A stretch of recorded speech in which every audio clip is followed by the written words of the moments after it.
Brady T.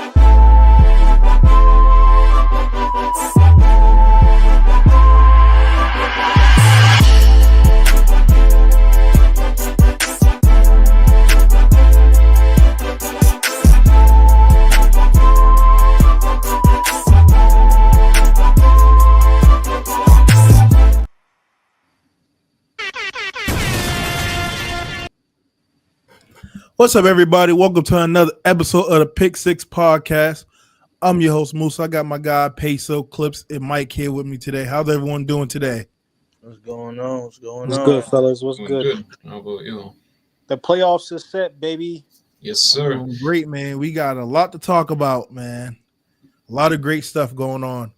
So first and foremost, Roll Tide. High tide. Hey, man, we're going to get right into that soon. But for those watching, make sure you like, subscribe to the channel, man. Tell a friend to tell a friend. We're giving you guys some great college football content on Wednesdays. Of course, we got more football, NFL for you guys on Sundays at 12:15. And we got basketball for you guys on Saturdays at 12:15. But today, we're going to get right into it. We got the college football playoff bracket, the final 12. No more switching it up. This is the final 12 teams, the best 12 teams, quote unquote, for the playoff this year to go after the national championship. We're going to talk about it live. We also want to get into the bowl games that's coming up in a few weeks and some award winners for this year. You know, we're going to touch base on the Heisman finalists and give our thoughts on that award as well, our final predictions. So without further ado, man, we're going to get right into the college football bracket. I don't know about you guys, but I'm hyped up for this. Oh, yeah. Got a lot to talk about. Let me zoom in for everyone that's watching. Should be perfect. Let me make sure. Look on my end. Yep. Perfect. So, at first, we're going to start with a 12-5 matchup. We got Clemson at Texas in the first round. We then have Tennessee versus Ohio State, which has been a familiar matchup the last few weeks in the bracket. We got SMU still making it in, going against Penn State. And then we got Indiana versus Notre Dame. And, of course, if you're looking at this bracket, and it's your first time looking at this bracket, you notice a familiar SEC team is not on this bracket. That's Alabama. If you watched the show before, you know I adamantly said Alabama did not deserve to get in. The only team that should have got a three-loss record that's in is in at 12, and that's because they won their conference championship. Outside of that, Bama had no business being on this list, and I'm glad the committee finally got it right and no SEC bias. But I want to hear you guys' thoughts. Clips, Peso, Mike, what's your thoughts on the final 12 teams that are set for the national championship? A couple things. I mean, since we could touch base on the Alabama talk a little bit. I mean, for me personally, like I said last week, I don't think they deserve to be in. I'm surprised Clemson got in, but at the same time, I'm not because they beat a SMU team that was ranked in the top 10 pretty much the last couple weeks. Alabama has been inconsistent all year. They beat some good teams, but they lost to some really bad teams. We talked about Vanderbilt before, and I think Oklahoma was a loss that not only went bad for them, but to only have 3 points and not even score that game, I think made it even worse. And that's just coming from me. Tennessee, the loss to Tennessee wasn't too bad. Of course, Tennessee was ranked in the top 10 around that time, but I think it really hurt Alabama's chances, especially when you look back on that Oklahoma game and the way that went down. Shout out to Clemson, though. That was a huge game. What was that? A record-breaking field goal attempt to win the game. 56, I believe so. 56 yards. Yeah. So that was pretty crazy to see. Shout out to them. To see another ACC team in there. Again, it would have been nice to see Cam Ward and Miami out there, but I like Clemson a little bit better in that spot. Clemson has a tougher defense. I think Clemson's going to be able to give Texas a matchup. I'm glad to see Arizona State get a bye week and they grant them that. They had a phenomenal season this year. And then my dogs, my Georgia Bulldogs, got a bye week. We know Beck's hurt. Hopefully that backup is ready. That defense is ready. Hey, But put some respect on his name, man. Gunnar Stockton. shout out to him, man. I mean, I think we're gonna be good, and I think we're on the right side of the bracket here. So I'm definitely interested. But my favorite matchup, just want to throw out there, and I'll let y'all take it off, is the Tennessee and Ohio State first round. I'm really looking forward to that matchup. I agree 100% with that matchup. Mike, you can take it away. What's your thoughts on this 12? Yeah, with Alabama not getting in, I think SMU needs to make the best of this opportunity. You cannot go against Penn State and get blown out because this will, in the future, that'll make them put in the SEC team again. You got to make the most of it. And I know I've heard rumors this week that they could be going to 14 teams for the playoff coming up because I believe they have 2 years to adjust this format before they mold it in completely. But personally, I think Penn State's going to win. I don't know. I don't think they're going to win by much. I'd probably say 7-3 points. But going back to Texas and Clemson, I know we touched on that a little bit. I think Texas is going to beat Clemson. I know the spread's around 11 right now. I don't know if they'll get that high because I think this is going to be a low-scoring game. It's like an SEC rock fight that we saw in the SEC championship game with Georgia because Clemson just I think it was 17-13 was the final against South Carolina, which is another SEC team. So you can sort of go off of that a little bit. And Texas has been riding their defense recently. Ewers has not been 100%. And I think the under, if you're going to bet this game, I think the under is definitely something I would look at. But I think Texas will handle Clemson probably like, 17-7, something like that, how they did against Texas A&M. Tennessee and Ohio State, I got Tennessee winning. I'm not going to lie. Ryan Day's in a terrible spot. I think the crowd could turn on them if they're down at halftime. Ohio's being petty with that new law that's a felony to put a flag in there. If I'm Tennessee, I bring a Volunteers flag with me and I mark it right at the 50-yard line if we win. Like it's just ridiculous.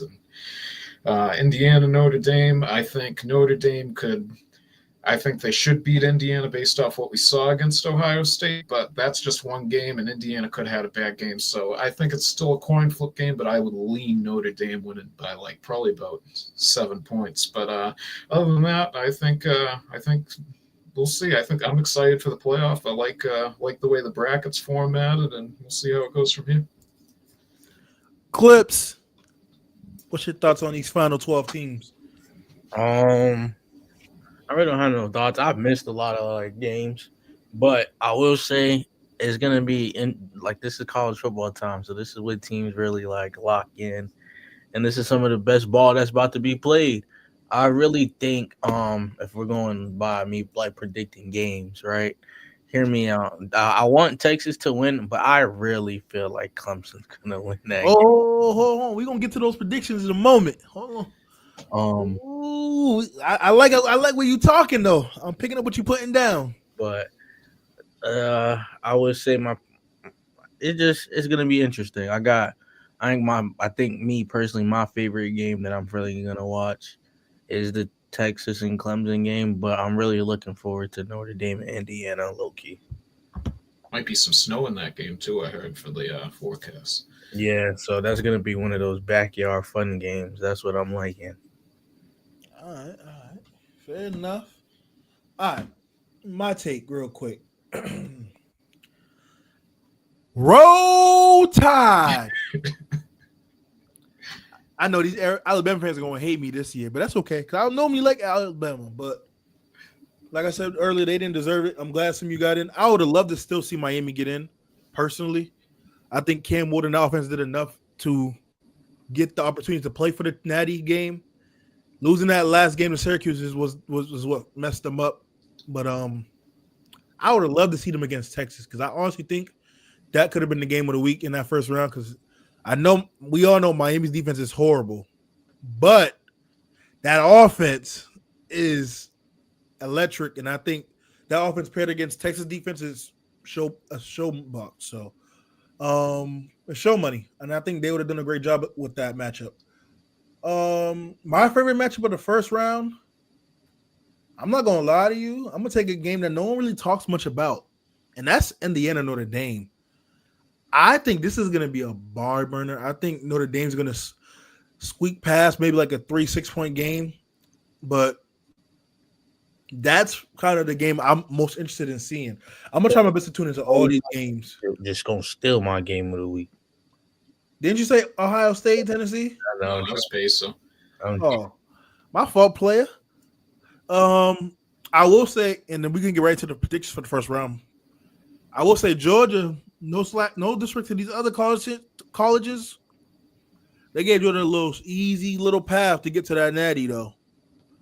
From the outside, people looking in like, oh, it's Georgia. Of course, they're gonna beat Indiana, Notre Dame, Boise State, SMU, Penn State, kind of feel. So I don't know, but I think it will be a lot harder for those boys than people realize it. But that's just me. We can get right into the predictions, though. Clips, I'm gonna let you start it off. You can predict the first game, 12-5 matchup, Clemson, Texas. Who you got? I'm going dark horse here and going Clemson. Clemson, all right. Peso. I'm gonna go in order. I got Texas in this matchup. I think it's going to be a dogfight. I just think it's going to be a coaching battle. But I think Texas is going to win by like at least 3-6 points. Mike. Both coaches have been there before, as Peso said, definitely going to be a coaching battle. But as I said previously, I got Texas by about 7 to 10 points. Clemson's going to have to utilize Klubnik and his running ability, because you saw Gunnar Stockton was able to run that ball on multiple occasions out of the quarterback position against that Texas defense. But low scoring game here, but I definitely got Texas. All right, I'm gonna go Texas this game. I think it's gonna be a 6. It's gonna be low scoring too, Mike. But I'm probably lean 24-17 kind of game.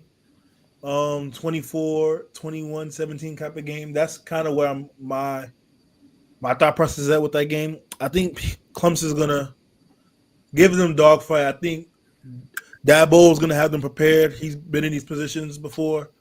We know this ain't the same team of the Clemson Tigers in the past, but I think with the coaching staff being in this position a lot, most of them at least, I think he'll have them prepared. But I believe Texas will squeak this game out, and then that way they will play Arizona State. Next game I'm gonna go in order again. Tennessee, Ohio State. We got Clips. I'm gonna go. Ooh. I'll go Ohio State. I really kind of want Tennessee to win, though. But I'm going to go Ohio State. Peso? Like Mike said earlier, I think that coach over there in Ohio State has a lot of pressure on him. For him to bring $20 million worth of contracts into that organization, to have the staff that he does, they brought him in there for specific reasons, and that was to beat Michigan, and he failed. He has been failing. So I honestly think Tennessee's going to go up there and upset them. And I think a lot of people's going to go Ohio State way because it's going to be cold up there.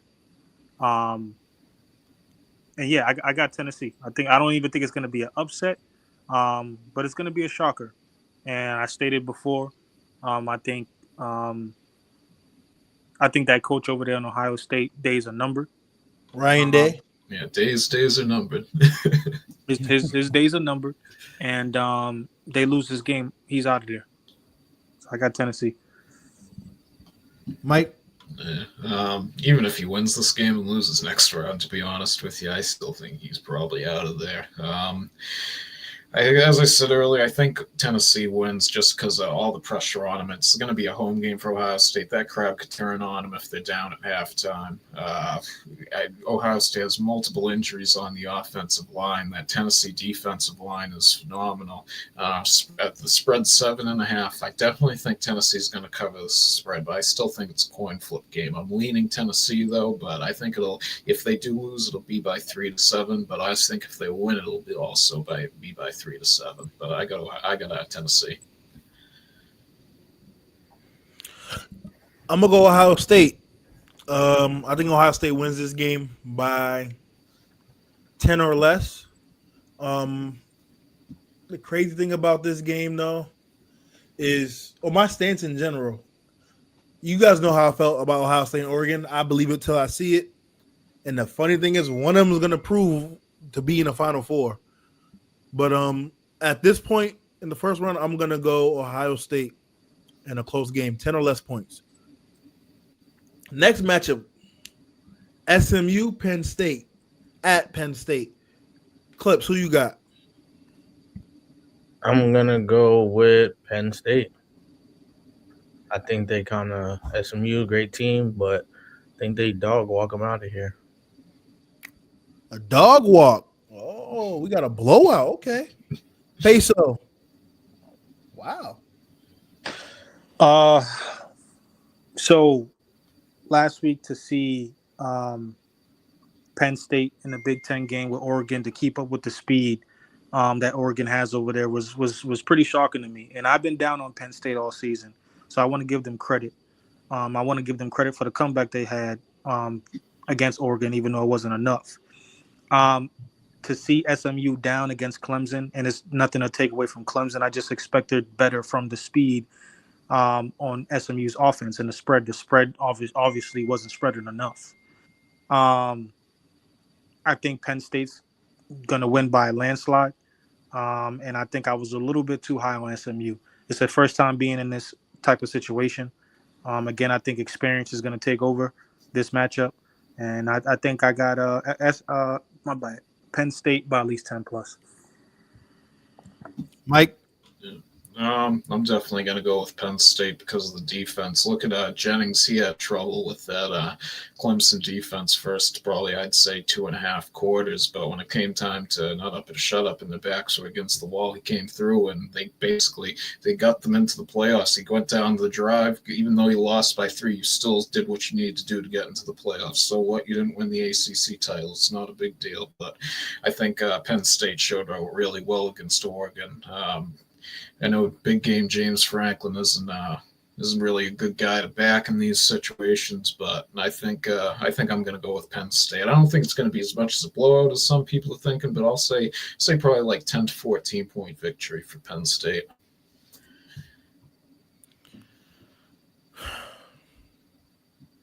Y'all are all wrong. Go with the ponies? Mustangs. And this is why I'm going SMU. And I mean, did you watch the game? Yes. Clemson? Yes, I did. And this is why I'm still going SMU. I see it differently, right? And I thought Clips probably was going to pick SMU, but he didn't, and that's fine. The reason why I think I'm higher on SMU still is this reason only. The way they was getting beat by Clemson and was able to make the adjustment in the second half and come back, tie the game, almost even won the title still, gives me hope that they can actually tie up the loose ends and get the job done. Now, Penn State is doing the all-white this against them that week at home, and that's going to be a sight to see. But I believe despite them being their first time in it, I mean, if I'm not wrong, this is Penn State's first time in the college football playoff also, right? I believe so. So right now they got the home field, which matters. But I believe SMU is going to be ready, and I think they go in it and upset them at home. And I think they win the game by 7 or less. I think it's going to be a close game because both teams are going to have the jitters. Like I said, they haven't been in this atmosphere before or in this situation before, so I expect them to be a little bit nervous.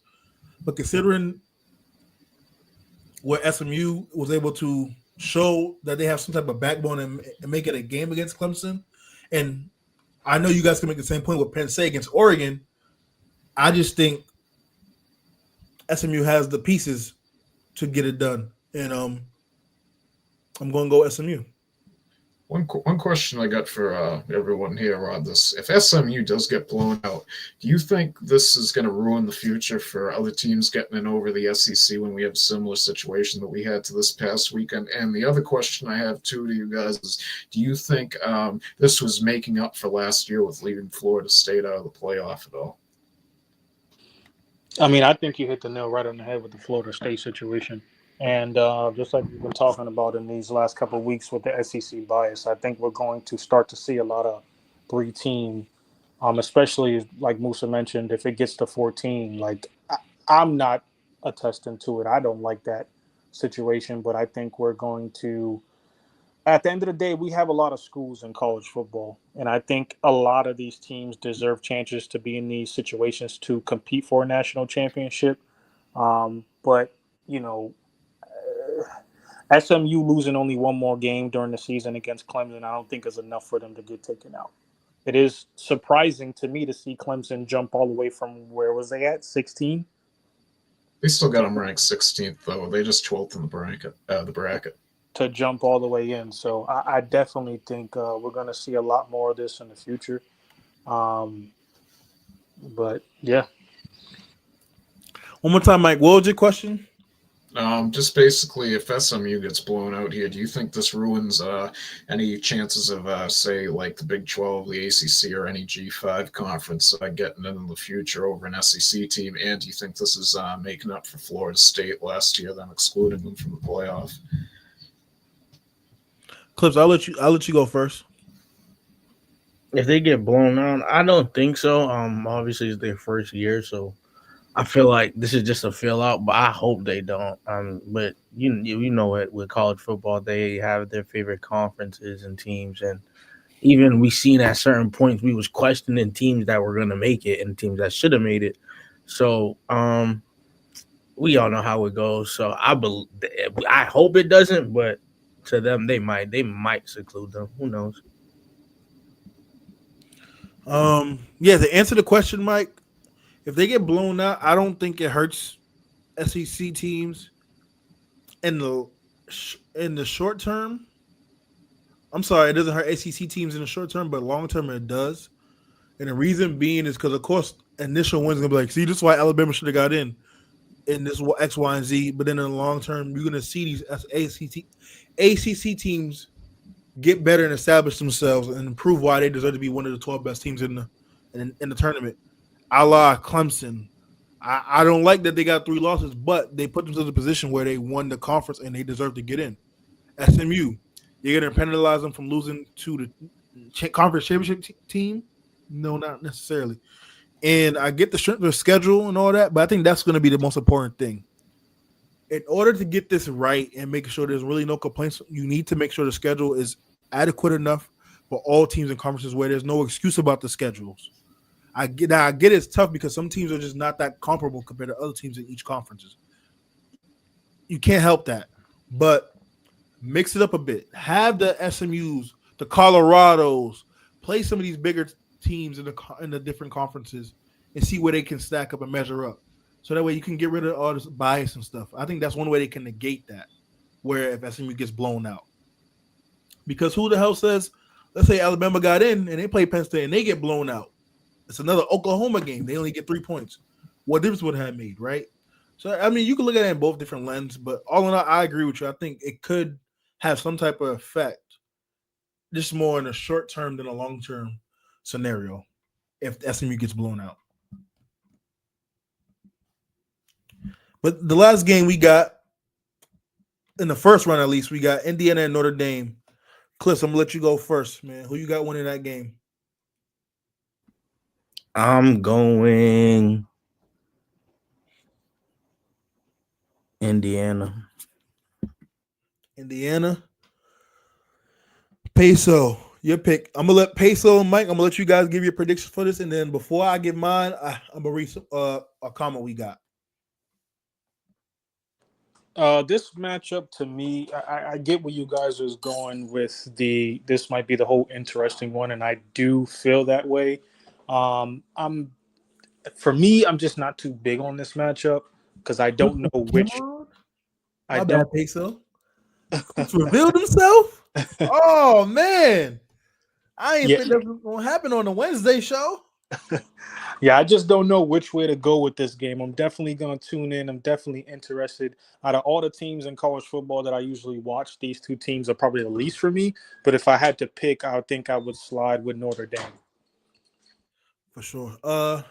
Mike having some technical difficulties, so he'll be back on it. And I'm gonna read this comment, and we're gonna get back to it also again once Mike gets back on and running, because this is a question Mike is perfectly suited for. But first and foremost, man, shout out to Captain Joe King. His comment was, "Hey, huge fan of the show. Already a sub. I'm a little new to college football. Can you please explain to me why Dylan Gabriel is so low on the NFL mock drafts, but is a Heisman nominee? Is he a system quarterback?" Let me leave that up there for a second. That is a great question. Peso, would you like to go first on this?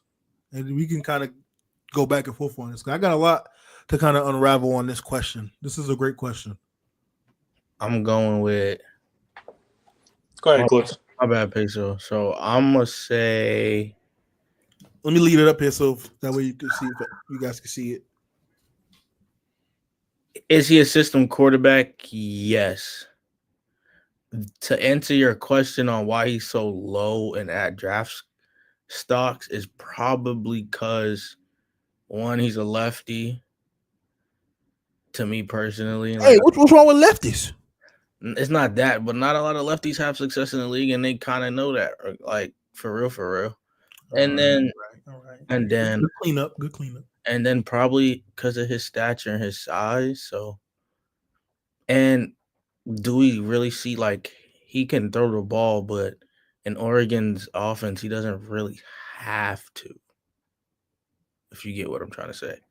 So I also think that's probably another reason why. And there's just a lot more talented players that's coming out of the draft.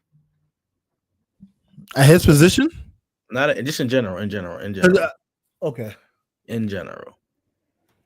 But wherever he goes, I think he's going to be a good talent. I just think the team that he's on makes him is stacked, so it makes him a system quarterback. Like when you think of them, like granted, yes, you're gonna think of him, but there's a lot of other players that you think of too as well. Peso.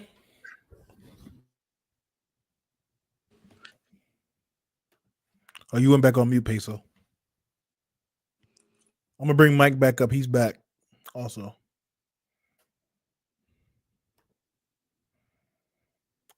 While Peso's muted, I'm gonna share the screen again. Oh, I think Mike's having. Well, so you could bring that comment back up. Yeah, I got you. Hold on 1 second. Mike's still having difficulties. Let me see if this works. There we go. Yeah, sorry about that. I got bad weather around here, so power flickered real quick. Oh no, you all good. It's still saying my screen is sharing, but give me 1 second. Let me stop screen sharing and go back to it. And I'm gonna pull up the comment. Yeah, because I saw it briefly, but I didn't see the whole thing. Here it is. Boom. Perfect. All right. Peso, before you go, here's the question that was asked. From Captain Joe King. Hey, huge fan of the show. Already a sub. I'm a little new to the college football scene. Can you please explain to me why Dylan Gabriel is so low on NFL mock drafts, but is a Heisman nominee? Is he a system quarterback? Clips gave his thoughts. Peso is just about to go real quick, and then I'll let you take it away, Mike. Sounds good. Yeah, shout out you, Dylan, for subscribing, tuning into the show. Not Dylan. Oh, Joe King. Joe King. Shout out to you, brother. So you're new to college football, or you're new to the show. You don't know why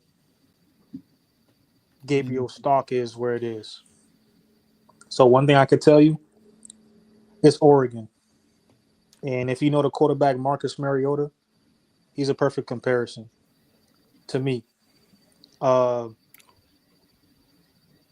Who's Marcus Mariota for those who? Hey.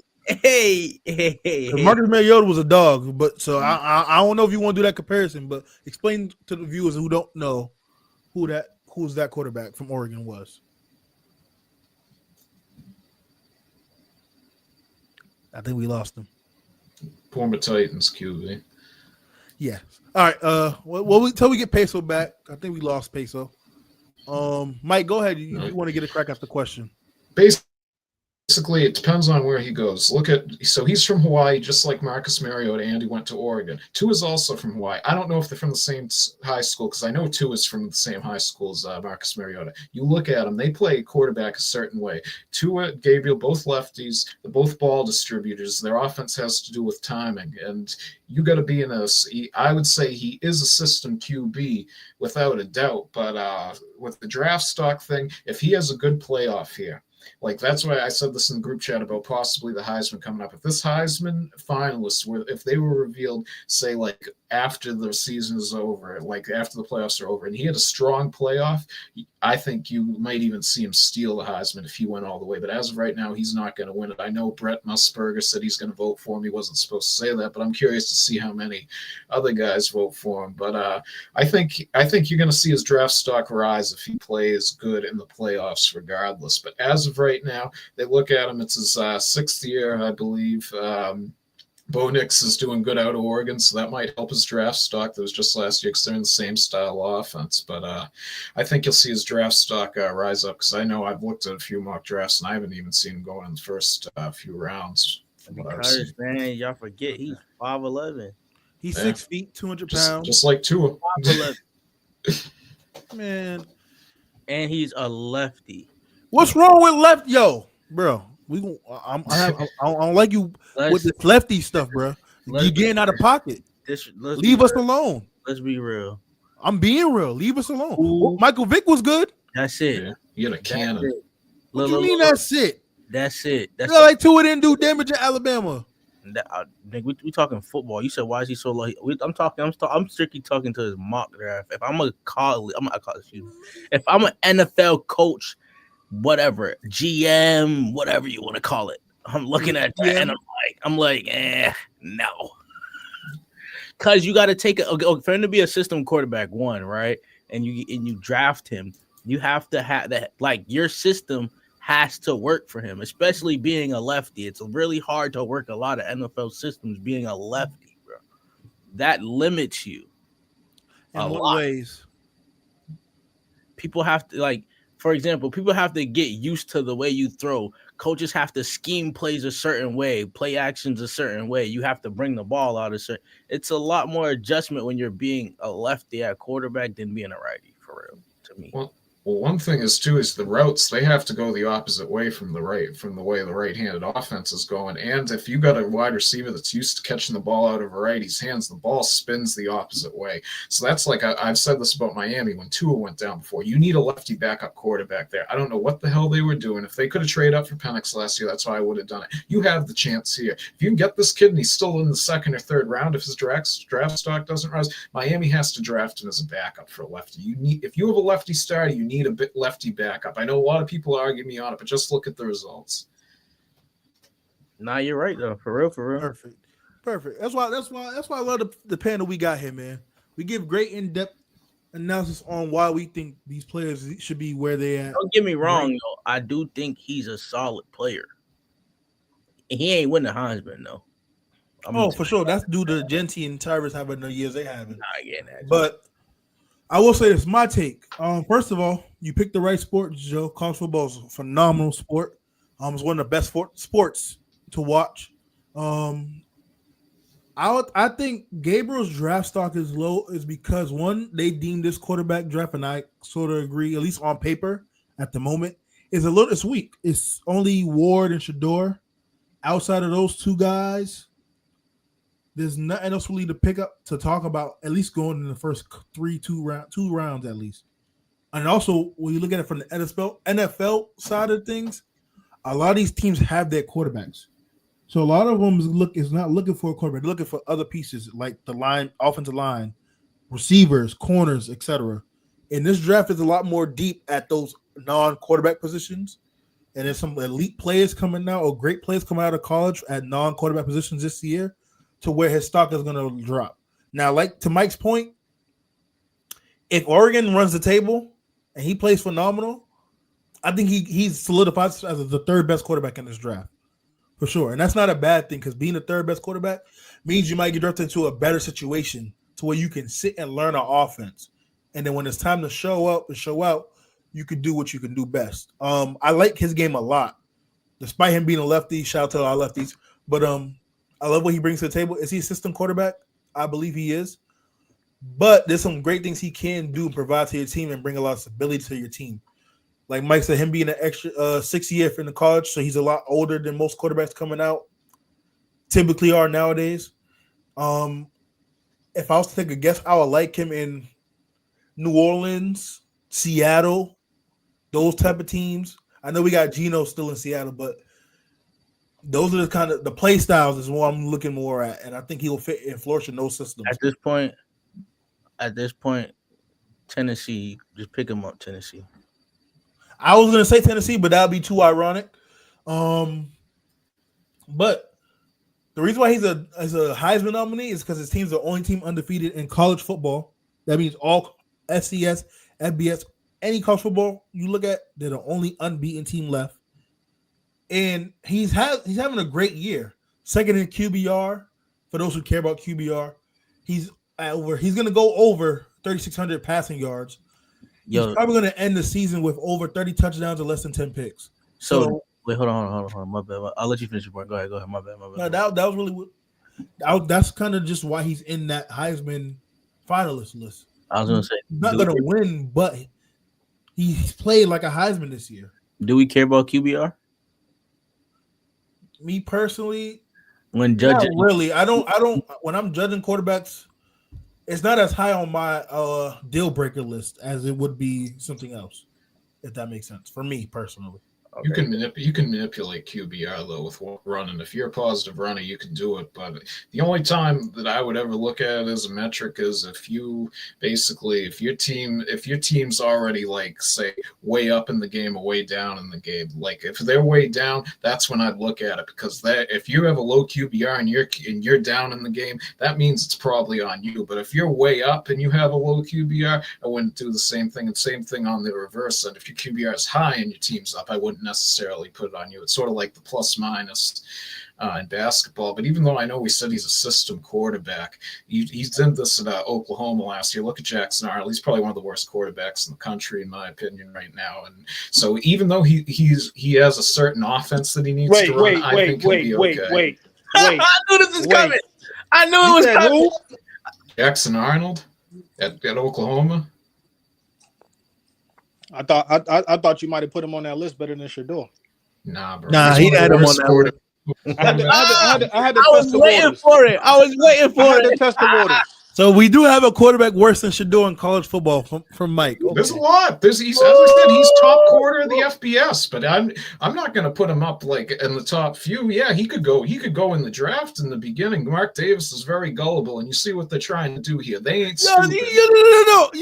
Listen. See, Dion is the smartest man in college football. Anyone who's a Dion hater should not be hating on this man. He's doing the best thing he can to sell his players on getting into the NFL. How can you fault the guy? He's taken a bottom program up to a place that people want to go out of the SEC to. I don't get how we can hate on Dion, but to say that this kid's a top of the first round quarterback, come on, man, I can't go that far. I think Gabriel can move up to be the number one quarterback taken in the draft if he has a good enough playoff, just like how Penix's draft stock rose last year. Over Cam? Yeah. Mike. Hold on, Clips. Hold on. Mike. I don't know if y'all caught that. Mike. You're reaching, baby. You're reaching. For what? They're saying he's the top quarterback taken. Hold on. Y'all didn't catch that? No. Y'all don't catch what Mike did right there? No, you tried to just say that Dylan Gabriel could potentially go number one at the position. Yeah, he can. We don't have a solidified number one guy yet. If he shows up and shows out, recency bias. Look at how much Penix go up quick. Jaden Daniels, he wasn't even supposed to go in the first few rounds, and he had one good year and put him up there. These quarterback landscapes change like this, and the vetting process hasn't even happened from the teams and the scouts yet. I'm not mad at that. From the context you provide, I'm not mad at that. But Y'all didn't catch what Mike. See, Mike is a very smooth individual with his words. I don't know if y'all caught that. You But know the thing if with you Mike is notice that in our private talk chat, fast. He try to trip you up by talking fast. see that too. But if you notice in the group chat, I might bring up certain arguments like the Shador stuff again, just to see how Mike uses wordplay, and I caught on to it. Mike said, Dion is a smart guy, isn't it? He Smartest man in college. It's like body shots in boxing. He's getting you sized up, right? Then hit you with the haymaker with the Mike Davis is gullible. So, whoa, he is, bro. Who's the coach of the Raiders? You're using that right to prove your bigger point, which is not what you didn't say it, but you said it. He's gullible, so he's gonna pick the kid that shouldn't go there, which you believe is Shador, but he's gonna do it because Dion is also the guy that got the personality, got the swagger, the talk to put those players up there. Like, here, this is why you should take this player, whether it's his son or not. I know, so it's like a little body shot to try to lull him to sleep. Then you hit him with the haymaker. I catch him to your game, Mike. We just saw it happen with the coach, though, and that's the thing. Like, if I was Shador, I'd want to live in Vegas. I want to play for Vegas. Screw the Giants, man. I don't blame him. I'd do the same thing. Taking the video going past Allegiant Stadium, I don't blame him. And then the other thing is that if he does, as I know the Giants have been connected to him, that the media in Vegas is way more friendly than the New York media, and probably Vegas is in a better situation too. You think he want to go to Vegas and deal with Pat Mahomes twice a year? Yeah, but you're not going to face the criticism out in Vegas that you will in New York. In New York, you're under the spotlight. That's true. Oh, Clips, by the way, could you mention the Titans? Imagine Dylan Gabriel getting drafted by the Jets.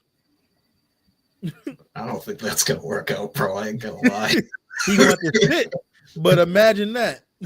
What if Shador gets drafted by the Jets? No. That's not happening. Hell no. They could get the number one pick, bro. They're not far out. Dion will go back bald before that happens. So you know right now, it ain't happening. I waited to say this on the show. You know who the team I want him to go to the most is? Take a guess. Your Dolphins. The Patriots. He is the perfect Patriot. Of course you would. I can ensure 2 more wins for the Dolphins. I wish my coworker was watching. I hope my coworker is watching the show, because my coworker, like I told you guys a couple weeks ago, he wants Gerard Mayo out of here. He would love that so much to get Shador Sanders for them to fail and to give more reason why Gerard Mayo should be out. But I think that is the most stupidest decision that the Patriots would ever make in their life. What's fired? Worse than picking to kill Harry over, let's see, AJ Brown. I can go on and on, but regardless of what, if you wasted a 3rd-round draft pick to get Drake May and then you move on to get Shador, it just doesn't make sense. What direction are we going? That's true. I said it from last year. I didn't want to get Drake May, not because I didn't like him. I also didn't trust quarterbacks coming off Carolina, but I wanted them to trade down or get like O-line pieces and stuff so they can get a quarterback out of this draft. I didn't think Cam Moore was going to be what he is this year, so that would have been a perfect pickup. I said get Shador, Travis, and get a quarterback out the free agency, but that was my stance on that. But we're gonna move along, man. One note I just want to say on Mayo real quick. Mike. I heard if they get blown out by 20 more points the next 4 games, like it needs to be real bad. His job's probably safe other than that, but they could be a change of coaching from what they've been saying around here for the if it gets real ugly these next 4 games. For which team? Gerard Mayo, the Patriots. Oh, the Pats? Yeah. I don't think it's going to happen, but that's just what they reported the past few days. We got to have a whole other conversation on that. We know the bull job that's going on there, man. Yeah. But we're going to move along. So we had, I believe everyone here picked. No, we're not going to do that. I'm going to switch it up. Let's talk about the teams that got the buys. We got Arizona State, Oregon, Boise State. Yes, sir. Boise State and Georgia. What are you guys' thoughts on these teams and their chances of potentially getting to a natty game, or at least to the semifinals? I was going to say you guys can go. I ain't going to hold you. If Penn State win, right, Boise State's losing.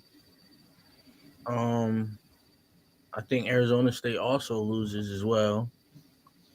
And yeah, I think Georgia and Oregon advance against whoever they face.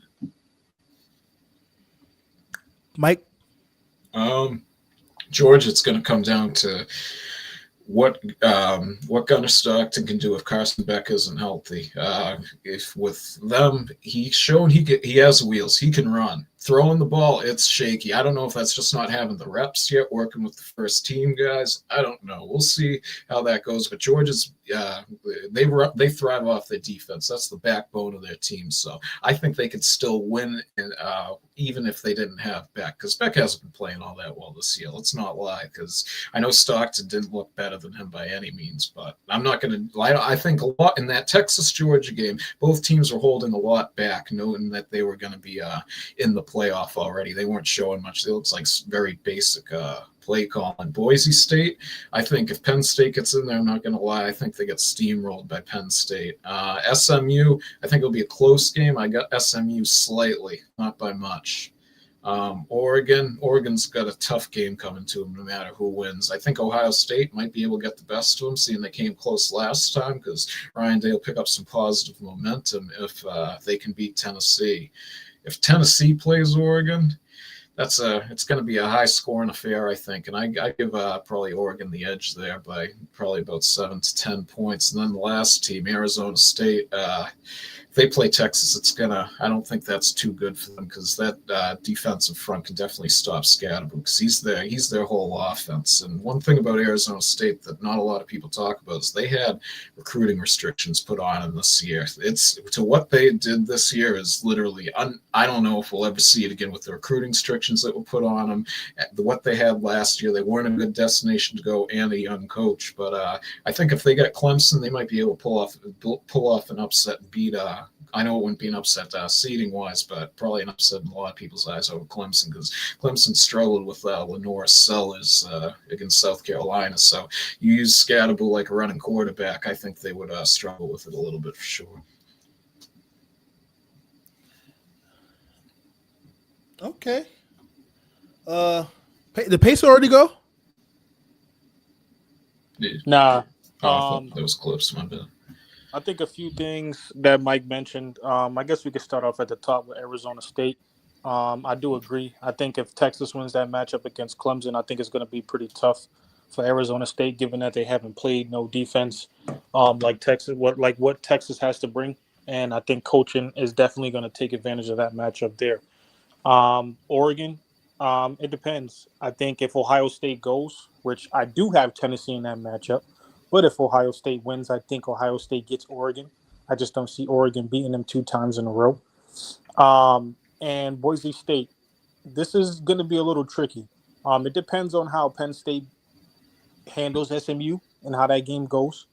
But if they was to advance, I would lean towards Penn State in that matchup. But then again, it's going to be kind of tricky. It gets a little colder over there in Idaho than it does in Pennsylvania. That's a different type of cold in that Mountain West. Mm-hmm. That's one thing for sure. And Isn't like I it said altitude earlier, high too, or is it just?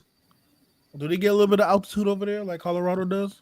I believe so, yeah, but I don't know. I believe all those states like Utah, Colorado, Idaho, Montana. I think all those mountain areas is pretty tough to play in. And if you're not really from that area, live in that area like that on a day-to-day basis, I heard the breathing out there is just different. But I don't have experience to that, so. And like I said earlier, I think Georgia has the easiest side of the bracket. But, with Carson Beck out, even though, the last really all this season haven't shown no type of anything. I don't think that guy's a good quarterback. I'm believing in Gunnar Stockton moving forward. And that's just what it is. I think the defense is going to hold his own. I think Kirby Smart's going to hold it down. But I got to see this Indiana and Notre Dame matchup. I got to see how this plays out. I got to see the defenses. I know Notre Dame has a good, pretty decent offensive team over there. Indiana has good coaching experience, so we'll see. But I think Georgia does have the easiest side of the bracket, and I do see them advancing. For sure. Real quick, my take. I'm gonna start with the top. Arizona State. They were their percentile to even make to win the conference is like less than 1, and here they are, 11-2. Shout out to the Sun Devil Nation. Their running back Cam Scatterbo.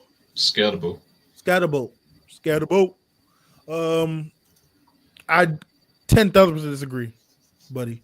But I understand because as an athlete, you're supposed to feel you're the best at what you do. So he said he's the best running back in the country. Stop the cap. But he's supposed to believe that, so I ain't mad at him saying that. I think if they play Clemson, I do agree they can get to the Final Four. Texas, they get blown out. I think if they play Texas, it's a blowout. So my ceiling for Arizona State is semifinals, depending on the matchup. Moving on, Oregon. Semifinals. I'm on the same consistency I am with Ohio State. I believe it when I see it. And I believe Oregon can get to the semifinals as their ceiling, depending on the matchup. I mean, as their floor, I should say. The ceiling is winning it all, running the table. The floor is semifinals.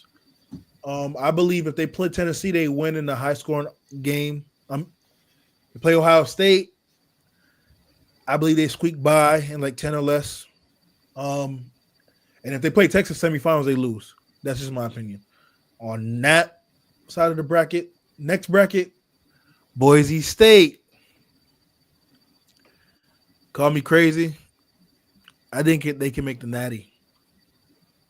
I believe, and I've been saying this for like a month, so at least I'm consistent with my craziness and madness. I think Sean Jennings is going to have a Zeke performance like he did when Ohio State was in the as long as you know it's crazy. I've been saying it for months. Listen, hey, I was taking a crazy take with the Rockets too, but that's basketball. We ain't gonna talk about that. 65-1 for them to win the championship, man. So I believe Boise State beats SMU or Penn State, no matter who it is. I think they beat them. Boise State gets to the Final Four. Their biggest David Goliath matchup will be the Georgia matchup, which is why I think if you outside of looking in and you're a betting man, like Peso said, Georgia will be the team that got the easiest route to the Natty game, because I think Georgia beats Indiana or Notre Dame. Doesn't matter who it is. I think they beat them regardless of who's the quarterback because of their defense. And then I think they beat Boise State, Penn State, or SMU. So with those all being intertwined, I have Georgia going to the Natty. But I believe if any team can beat Georgia, call me crazy, I'm going with the Broncos, Boise State. I think Sean is going to have a master class of a playoff run. And since Mike said he's better than Shador, Maddox Madsen should have a great playoff as well.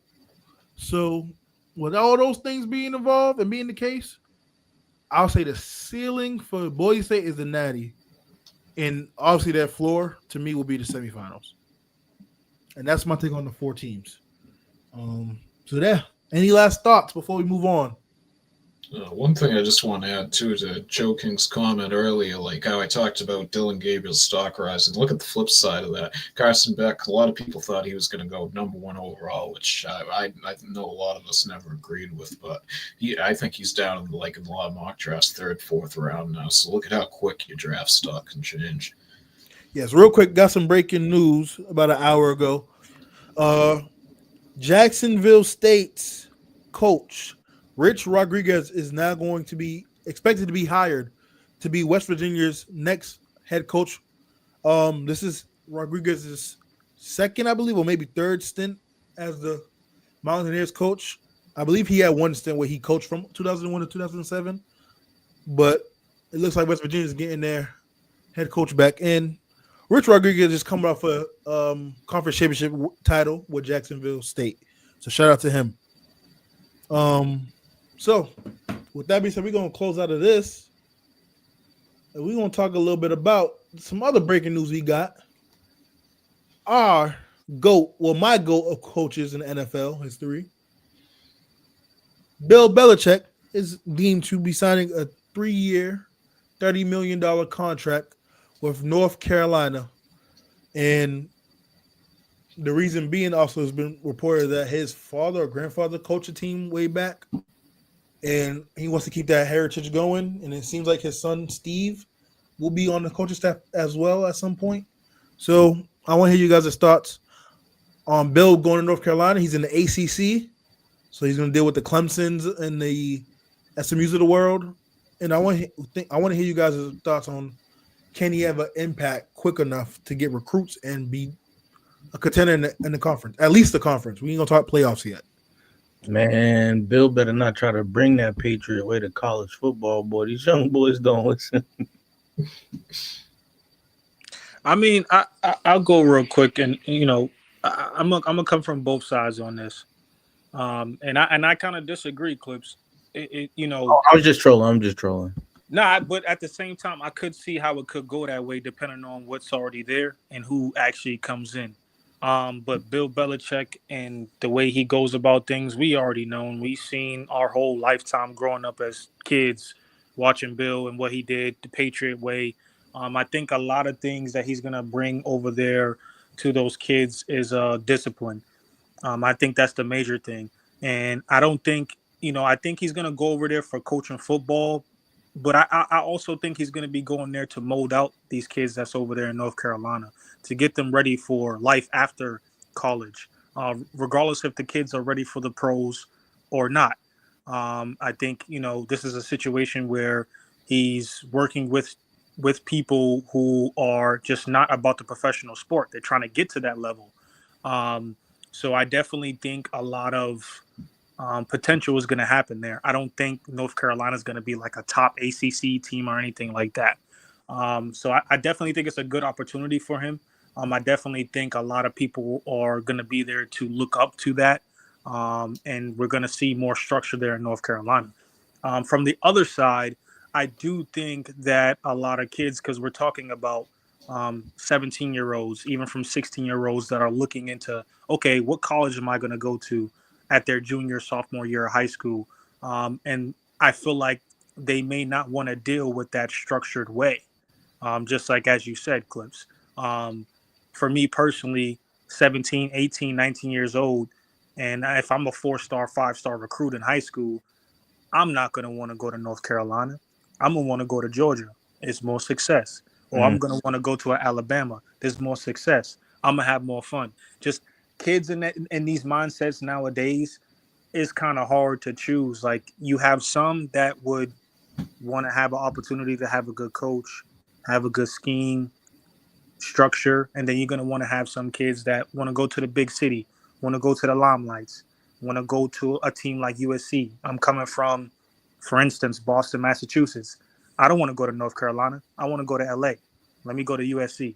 So I definitely think it's a good opportunity for him, but I think it's going to be a little bit hard for him to get those recruits like 5-star, top talent, top tier players. Mike? First off, about how he said I'm coaching there because my family coached there. I think that's a load of shit. I don't think you can get a job in the NFL right now if you want.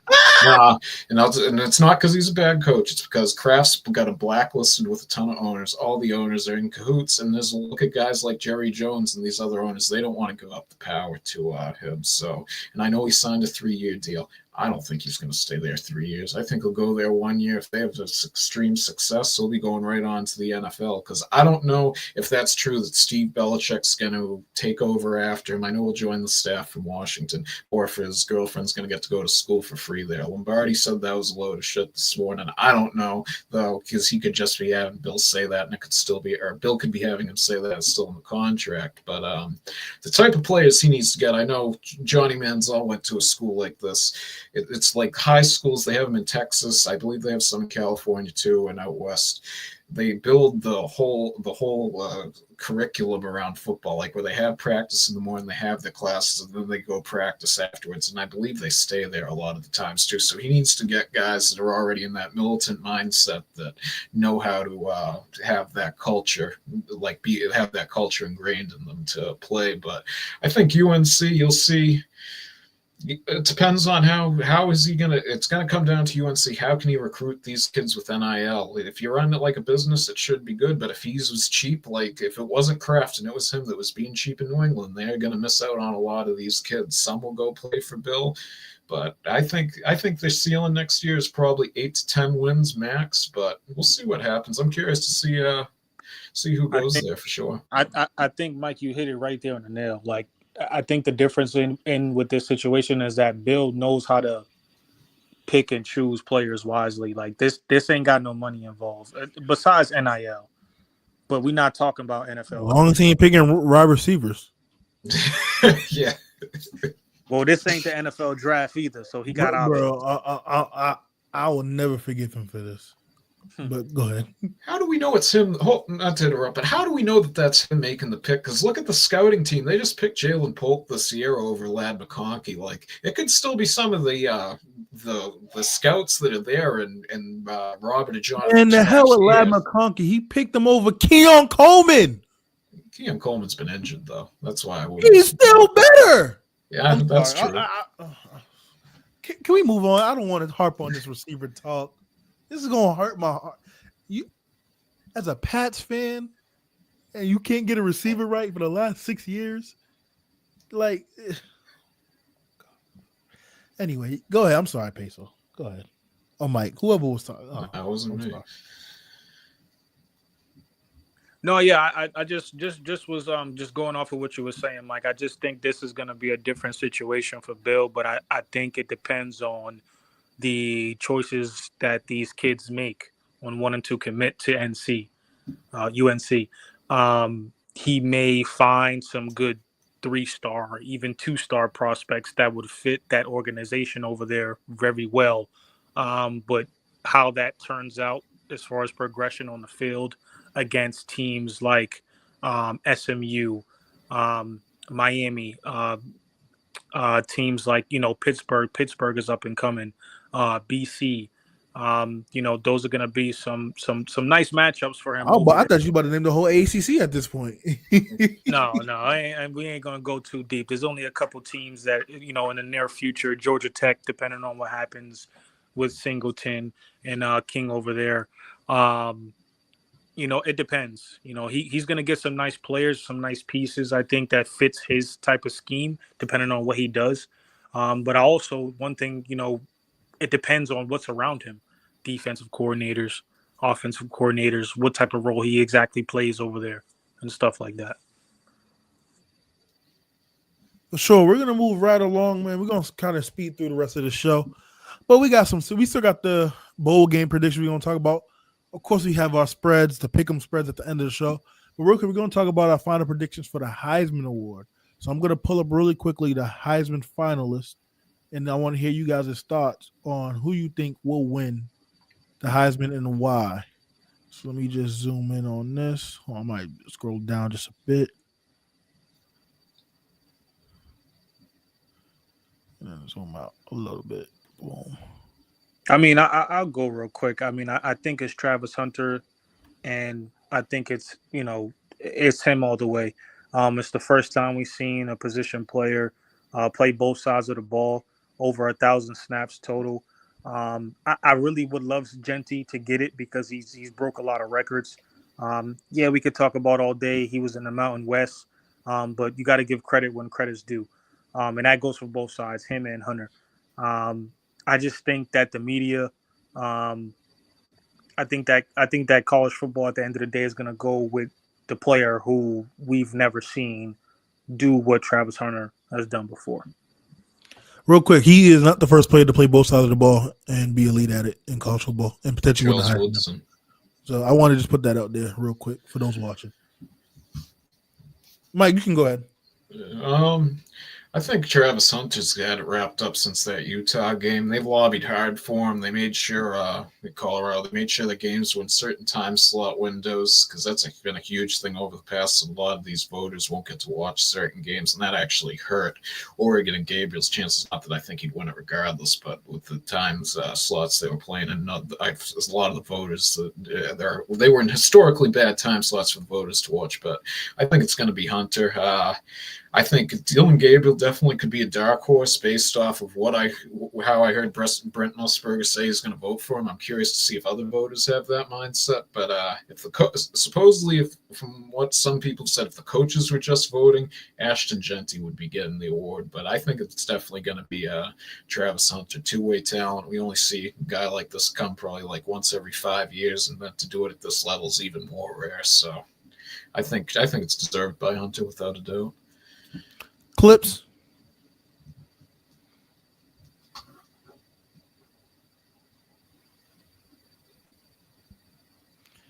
I'll go real quick. I believe. All right, I believe Travis is going to win it, and rightfully so.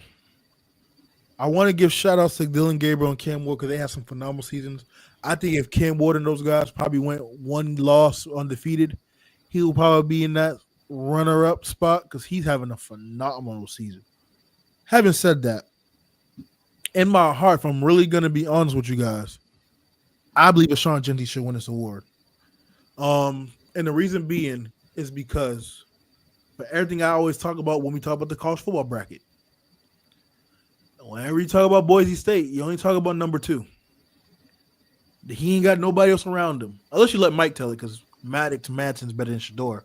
But besides the point, when you look at that team, you're only there to stop one man. And no one has been able to do it. Regardless of the strength of schedule, regardless of what conference he's in, he has been putting up historical numbers. And the running back company that he's in with these numbers have all been Heisman winners. The Barry Sanders, the Mark Ingrams of the world. So with that being said, I'm looking at right now where he hit his first 2,000 rushing season game was game 11, I believe. I'm going to double check it because I'm looking at it now because they're comparing what he did with Barry Sanders when he won it, and he's basically on par potentially to break Barry Sanders' all-time record, which is 26,028 rushing yards in a season. He's 3 yards away from 25K. I was going to put that out there. He's leading in rushing attempts, rushing yards, and rushing touchdowns. A triple crown. What school did Barry Sanders go to? Oklahoma State. So, with that being said, it was game 11 where he broke over the 2,000 rushing yard mark. I believe it took Barry game 13 to do it, and he did it on less carries. When he broke over 2,000 rushing yards, it was at 275 carries. When Barry did it was over 344. So almost a full 100 less carries, and he's already over 2,000 yards, and I think a game or two less. So, with all those being said, and no one thought Boise State would even be in this position, and yet they not only in the college football playoff, they have a bye because of him. I honestly believe in my heart he should win the award. But I'm not mad if Hunter gets it. I would be mad if Genty gets it. I do feel like if he does get it, it's going to be a lot of hate going on Twitter because Hunter didn't get it. And I will hate to see that because they, like I said before, Hunter and Ashawn are both rightfully deserving to get the award. So, he was sitting out a lot of the second half of those games too. I just All right, guys. as well. My fault. I was doing something for work. Me personally, I understand Ashawn Gentry. He's broken a lot of records, but I'm sorry, bro. To me personally, to be the number 1 receiver and the number 1 corner on your team, play all those snaps, catch all those balls, catch all those picks and touchdowns, and he has the yards. I'm going with Travis Hunter. Standout athlete, best athlete coming out of college. Physical prowess, amazing. The things that he could do on the defensive end and on the offensive end. And I get again Ashawn Gentry, big back. You feel me? A lot of yards, grindhouse running back. I like those nose in the dirt running back, no gridiron yards. But Yo, did you just call this man big back, bro? not like that. But like he's a big back. He's a dirty. He's not like a Derrick Henry type, Steven Jackson type, Brady. power back. Yeah, like big. That's what I mean. Power bag, not big bag, but you know what I mean. I was trying to let you slide, but But, but I gotta go with I gotta go with Travis on this one. fair enough. I actually have I forgot. I did find one picture, Mike, of the other award, and it's the wide receiver award. I'm gonna pull that up really quickly and let you hear you guys' thoughts on that. It is the Nikov Award. I'm butchering that name. My apologies, obviously, to the family. But I'm gonna pull that up right now. I want to hear you guys' thoughts on this award. Mike, I'm gonna let you go first because there's a certain receiver on this list that you're really high on. So I want to see your thoughts on this. So here's the finalists for the wide receiver award. We have Travis Hunter, of course. We got my guy T-Mac, and we have Nick Nash out of San Jose State. Oh no, San Diego State. I'm sorry. San Jose State. Yeah, you're right. Oh, see, I was right. Yeah, see, San Jose State. I'll let you guys talk on this. Who should win this award? The best wide receiver award.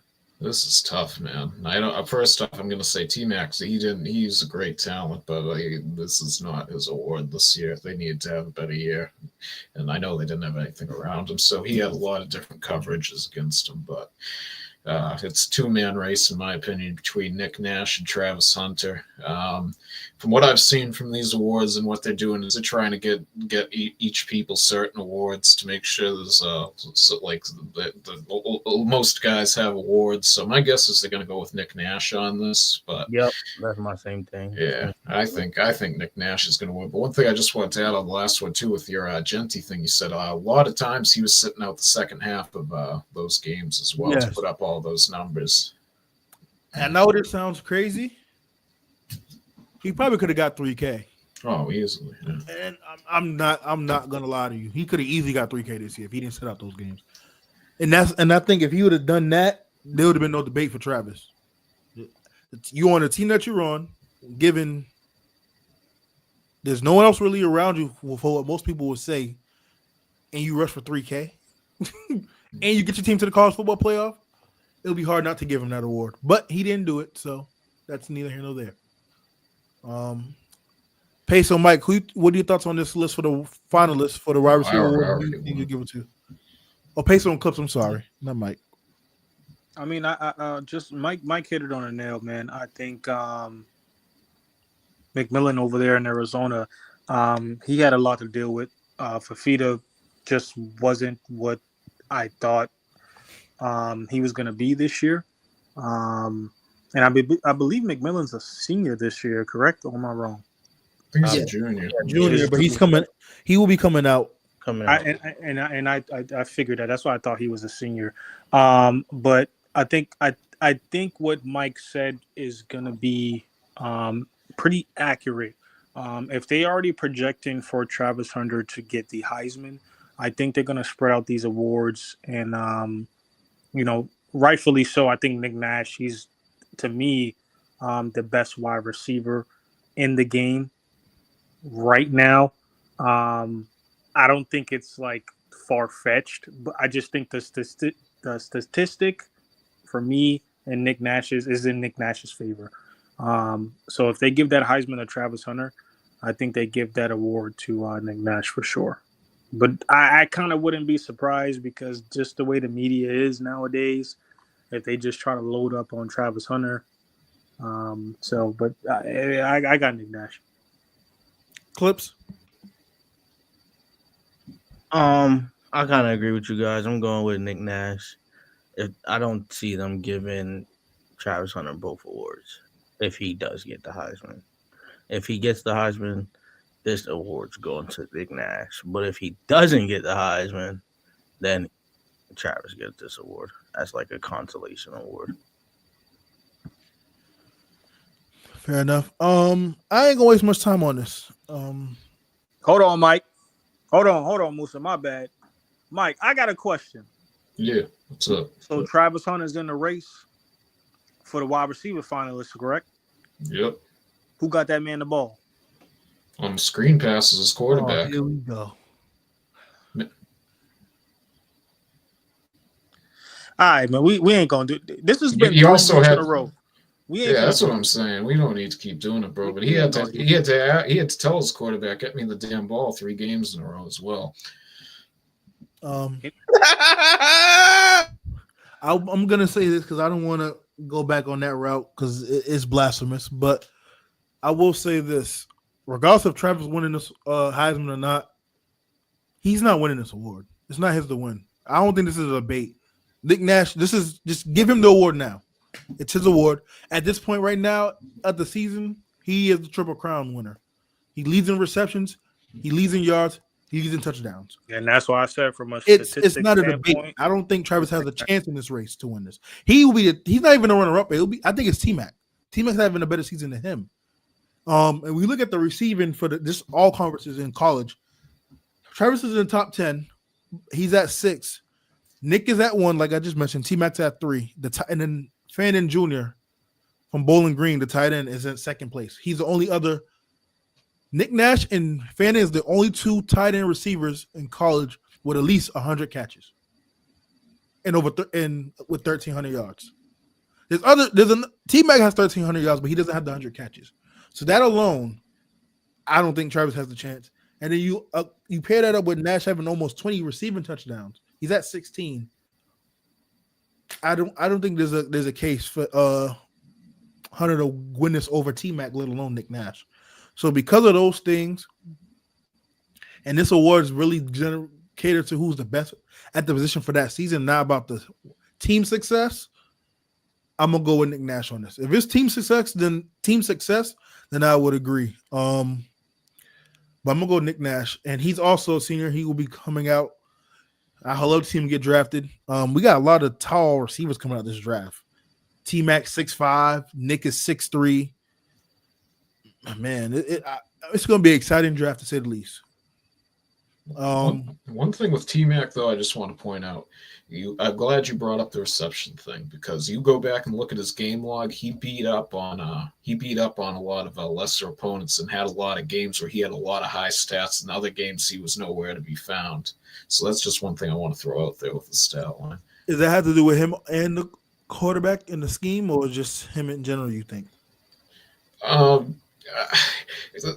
They don't have much around them there on offense, but the other thing is too is a lot of it's coming and when they're way up and trying to push the lead, or it's in garbage time. But there was a lot of games on there. Like I know the first game, I think he had like 327 receiving yards, and he's a great receiver. Last year he looked good, but I just don't think Arizona built the team right this year at all.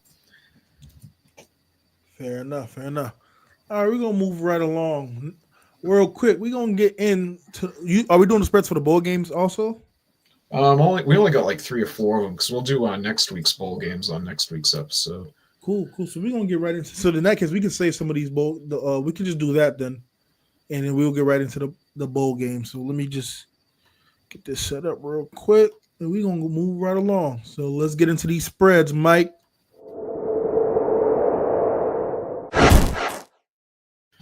All right. This isn't a bowl game, but I threw it on there anyway because it's a good game every year. We got Navy at Army. It's in Landover, Maryland, where the Commanders play. And Army is -6.5. Clips has Navy, and I have Army. We both got them straight up. Clips has Army. You have Navy. I'm sorry. Ty and myself have Army, and Clips has Navy straight up. I'm sorry about that. I got Army straight up. I'm also going to take Army straight up. I be getting confused. Army's the one that's ranked, right? They're 11-1 Army, and I believe Navy they were ranked at one point, but they're 10-2 now, I believe, if I remember. I'm gonna go Army straight up. Army straight up. All right, I got you. All right. Next game we got is the Salute to Service Bowl.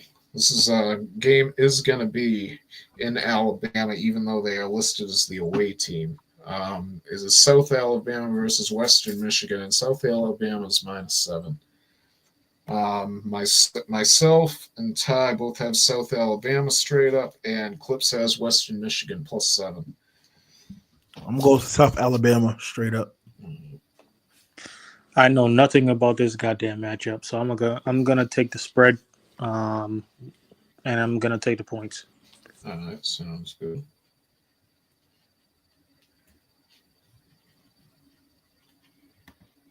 All right, next game we got here is the Miami Beach Bowl that's somehow in Texas. I don't know how that makes any sense, but it's Memphis at West Virginia. And Memphis is -3. West Virginia, as we heard, just got a new coach. I have West Virginia straight up just because I think they're a better team. And Ty has Memphis -3, and Clips has West Virginia straight up. I'm gonna take West Virginia with the points. All right. Same, but I'm gonna do straight up.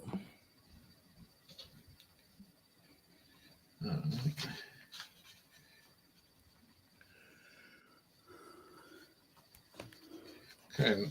Last bowl game we're going to pick this week. This game will be going on when we're on the air next week, so I threw it on there. It's the Boca Raton Bowl, and we got Western Kentucky at James Madison. James Madison is -8. I believe Western Kentucky they might have had a coach swap. There's a swap. I don't know that for sure, but Ty has Western Kentucky +8. Clips has Western Kentucky straight up, and I got James Madison straight up. I think their offense is superior, and look at how Western Kentucky looked in the Conference USA Championship game or Sun Belt. I forget which one it was last week. I'm right with you, Mike. All right. One more time. Who's at home for this game? The game's in Boca Raton, Florida, but the listed home team is James Madison. It's the FAU's stadium. I'm with you, Mike and Peso. I'm going straight up. Sounds good. And then we got the Thursday night game. That's it for the bowl games. We'll pick the rest of them next week's bowl games next week. For the only NFL game we're picking today is the Thursday night game. We got the Rams at the 49ers. NFC West. Yeah. 49ers are -2.5. Clips and Ty both have the Rams straight up. I have the 49ers -2.5.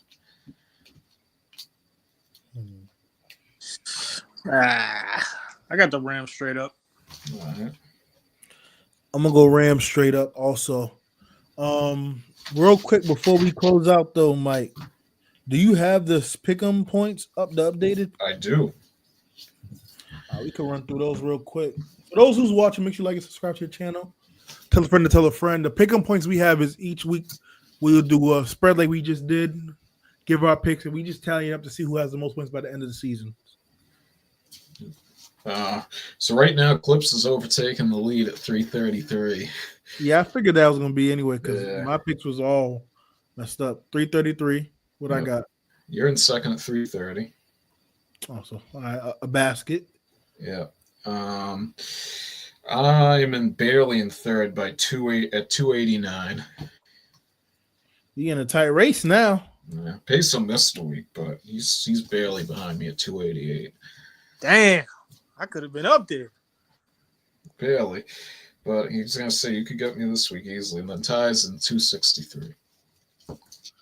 God damn, So Ty. Clips has retaken the lead. I'm glad he left the show early so he won't get there. Rub it in my face. But that is going to conclude this week's episode of the Pick6 show. Thank you for everyone that tuned in. Thank you. We appreciate you guys. Thank you for those who left a comment. We appreciate you guys. Make sure you like and subscribe to the channel. Tell a friend to tell a friend. And keep supporting, man. We got some stuff coming up behind the scenes that we keep you guys in the loop. But I hope you have to enjoy the rest of your day. I hope you night. Hope you stay warm. It's been a cold, chilly day for us up here in the East Coast. And hey man, see you guys on the flip side, man. Have a good one. Peace.